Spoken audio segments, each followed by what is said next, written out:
One of the biggest struggles DTF producers have is colors, more specifically reproducing accurate colors. Not anymore.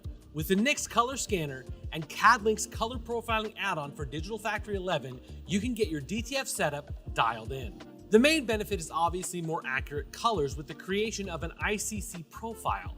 However, going through the print mode creation process, you will also be calibrating your overall ink amounts and finding the perfect amount of white underbase, usually resulting in less ink being used and lowering your production costs.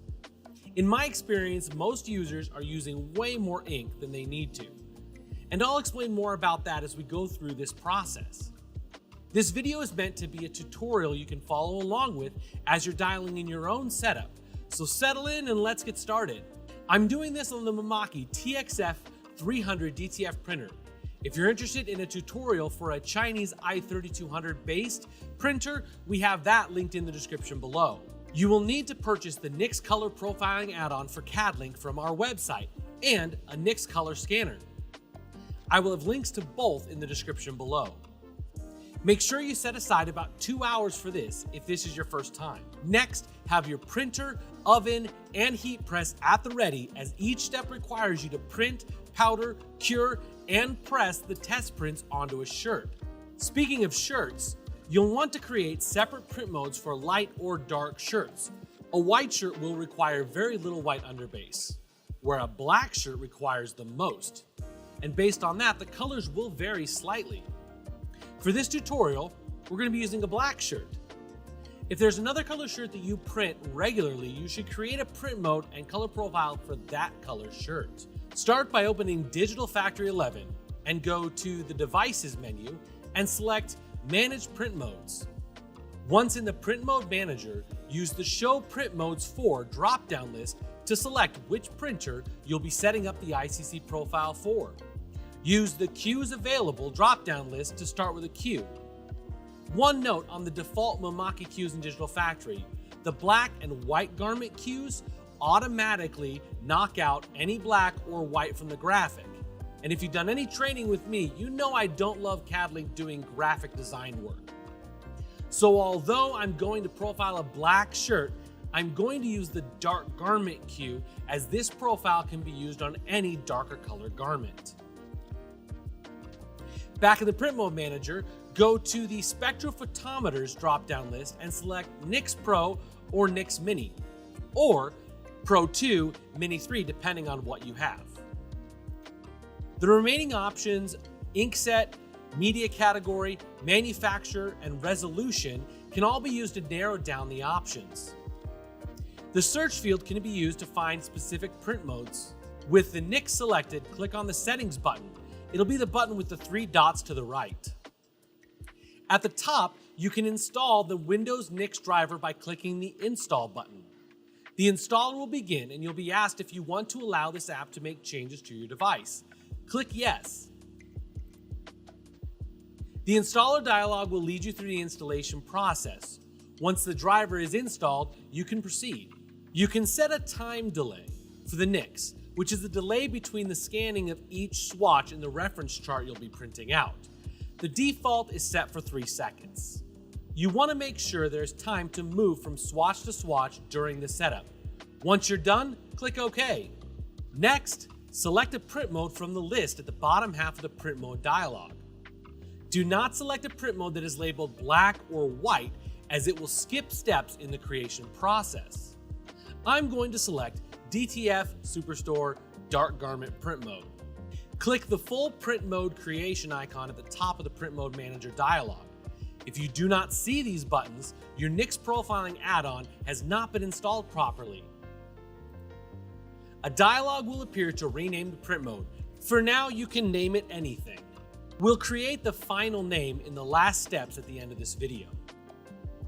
Leave Enable Advanced Screening box checked and click OK. The first window that should open will ask if you would like to set your maximum white ink. Select Yes and click Next. If this window does not open, make sure you didn't select a white garment print mode.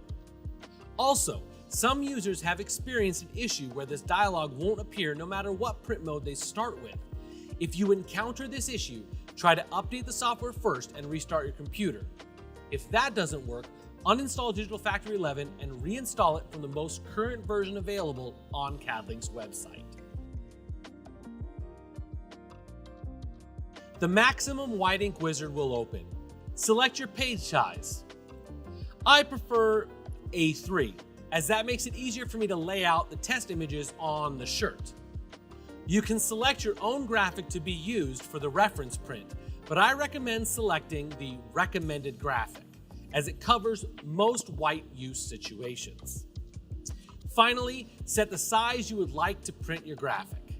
This will establish how many samples you have per page. The default is 4x3, and that's great. Click Next. In this dialog, you'll set your printer options. You must set your options at this point, as you will not be able to set them later on in the process. All future tests will be based on the resolutions and printer options set here. The resolution 720 by 720 and 8-pass is the fastest print mode that keeps quality high. The rest of the options should look like mine on the screen, so pause here and double check your settings. Then click Next. Here, you can set the white variable dot size. In our testing, the small, medium, and large dot size gave us the best results. Below is the color ink levels on white charts. The default is set to 80%, which works the majority of the time. This stipulates how much color ink will come out on the test print. If the resulting test sheet has too much ink, then this is where you can reduce the amount of ink. Click Next. This is the maximum white ink dialog. Similar to other wizards in Digital Factory, this dialog is where you set the preferred white ink percentage after analyzing a printed chart. You'll print a chart with a range of ink levels. You have a field to establish the minimum amount of ink used, followed by the maximum amount, and finally the increment of change within the minimum and maximum range. In this step, our aim is to determine the optimal amount of white ink. This ensures the graphic's colors are shielded from the shirt color, but without using excess ink. This strategy enables the graphic to be thinner and maintain a softer hand feel.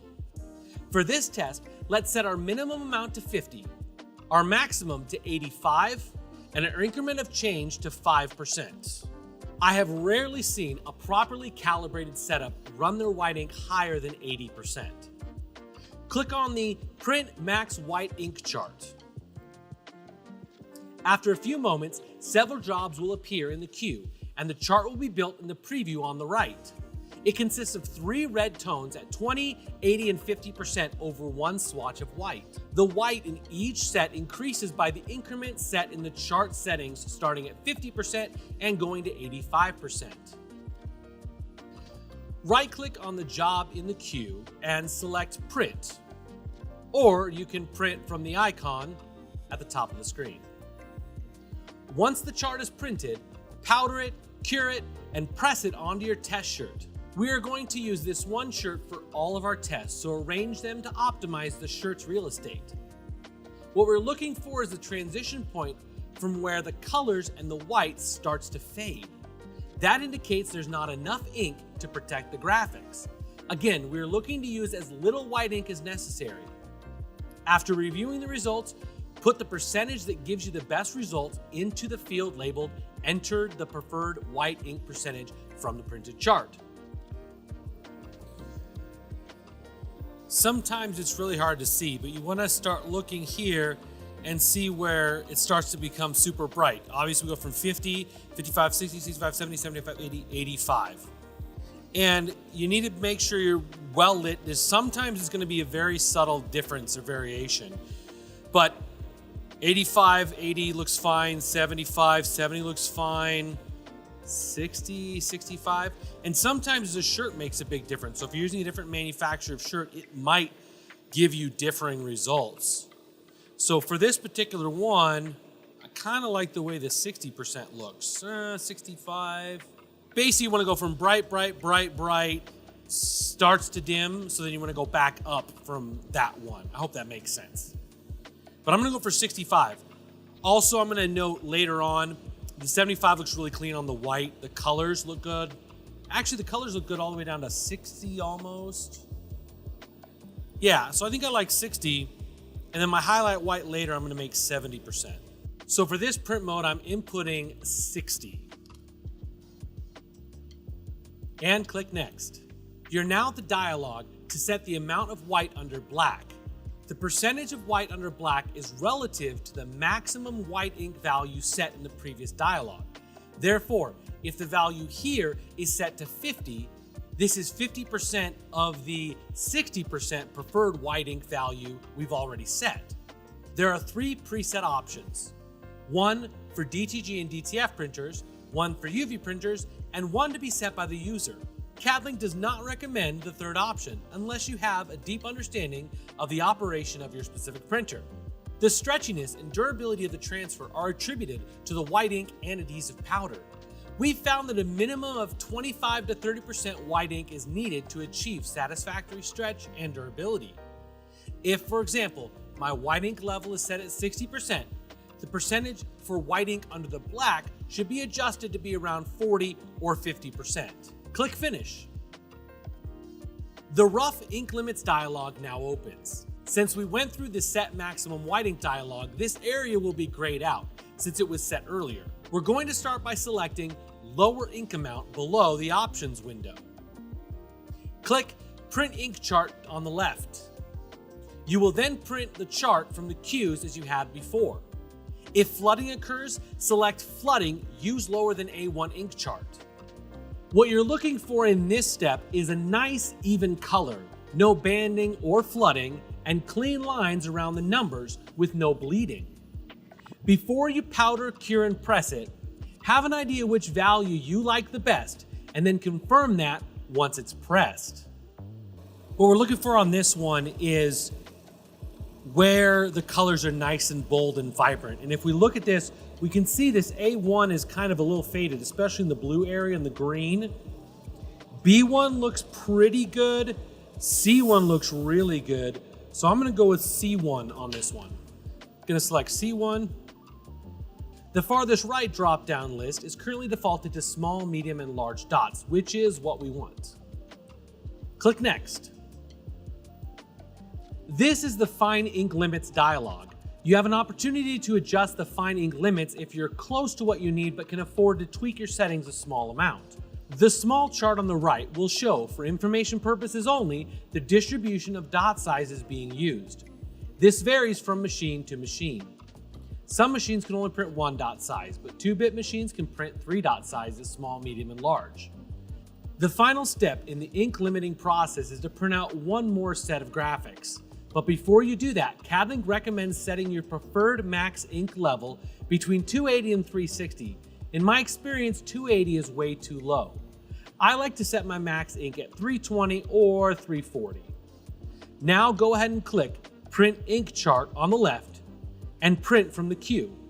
This will print charts from C1 to C7 if you selected C1 in the previous dialog, or B1 to B7 if B1 was selected previously. Here you can look for any banding, coalescence, bleeding, and to see if the colors look reasonable.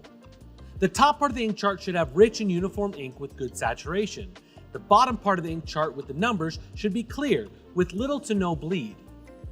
This one I can technically assess without pressing, but I like to keep things consistent. Once I decide on my preferred value, I'll put it in and click Next. Now this one has the least amount of variation. See 1, 2, 3, 4, 5, 6, 7. They all look pretty much the same. So as long as that's the case, I'm gonna stick with C1 as that's the lowest amount of ink used in any of these areas. C1, next. We are now at the final ink test. Print the job from the queue as previously done throughout this demonstration. The colors likely won't be accurate. That will be dealt with shortly. We're simply looking for good, even ink coverage that is not flooding, bleeding, banding, or coalescing. Many times I've done this and the black gradient hasn't shown up on the print, but it did not adversely affect my final results. Select Print is good and click Next. If there are any issues, select Print is bad and go back and adjust the settings. Oh yeah, looks good. You can actually see the variable white underbase happening right there. And there's less white under the black. Pretty cool. Print is good. Next. After clicking next, you're taken to the measuring charts calibration dialog. From here, you'll print the swatch chart for scanning. Click Print Chart. The chart will show up as a job in the queue, and you can then print the chart, powder it, cure it, and press it on the test shirt. Now go back to the full print mode creation wizard. And in the measuring charts calibration dialog, start scanning the swatches. Position the shirt within reach of the computer connected to the NIX device. When you're ready to start scanning, click the Start button found in the chart measurement area with the 3-second delay. When you're ready to start scanning, click the Start button found in the chart measurement area. You should have a reasonable amount of time to position the NIX sensor on each swatch. The computer will beep after each scan of the swatch, prompting you to move to the next swatch. If you miss positioning the NIX sensor on the following swatch in the allotted time and miss the scan, you'll have to restart the process starting with the very first swatch. Once the scanning is complete, click Next, and you'll now be in the Calibration Curves dialog. The values in this dialog will be set according to the information that has been gathered through the scanning process. You can't tweak the calibration values as they are for information purposes only. CatLynx normally recommends using the color logic setting found in the Calibration Curves creation drop-down list at the top. Click Next. This is where you will measure the ICC charts. Click Print Charts as you have before. Print it, powder it, cure it, and press it to the test shirt. Now, use the NIX sensor and measure each swatch using the same process you used when scanning the chart for calibration. Make sure no one bothers you while you're doing this. Like before, if you miss one of the scans, you will have to start over from the beginning. When you complete the scanning, click Next. This brings you to the Profiling dialog. Go to the Profile Calculation Settings drop-down at the top and choose the type of printing process you'll be using. In our case, we're using direct-to-film. You can tweak the settings for the desired maximum and minimum ink. If you find there's too much ink in your output, you can reduce the total max ink coming from your coloring to avoid bleeding and flooding. The minimum makes sure there is a limit to the amount of ink restriction to ensure a level of quality to your prints. The safe black is controlled by preset values in Digital Factory to give you the best results. It's best to have this selected for most cases. In black generation, you can use the slider to set the GCR or gray component replacement amount. This is how the grays are handled in the image. The initial start of the gradient will be created using the combination of other inks mixing to generate the gray. Then, depending on the settings, the substitution of black for the gray component begins. The black start sets when the actual black ink starts to be used in a gray gradient. The black width sets how far into the gradient the black is used as a replacement. The black point calculation in gamut is created from the previous scanning done by the NIX sensor. Click Next. The progress bar will appear if the profile needs to be rebuilt based on your settings. In the next dialog, you set the default profile you would like to use. We recommend using sRGB plus ISO coded, which is closest to industry standard for color matching. The CatLynx wide profile will give you brighter colors, but will be less accurate. Each profile set at the top will then apply input profiles for vector and image input profiles for RGB, LAB, and CMYK values. Based on this information, the output profile is calculated. Well-designed image artwork will have profiles which Digital Factory will use instead of what's set here. This way, the image will output to the original specifications of the designer. It's recommended to have Apply ICC to Grayscale selected. If selected, CMYK will be used to create grayscales.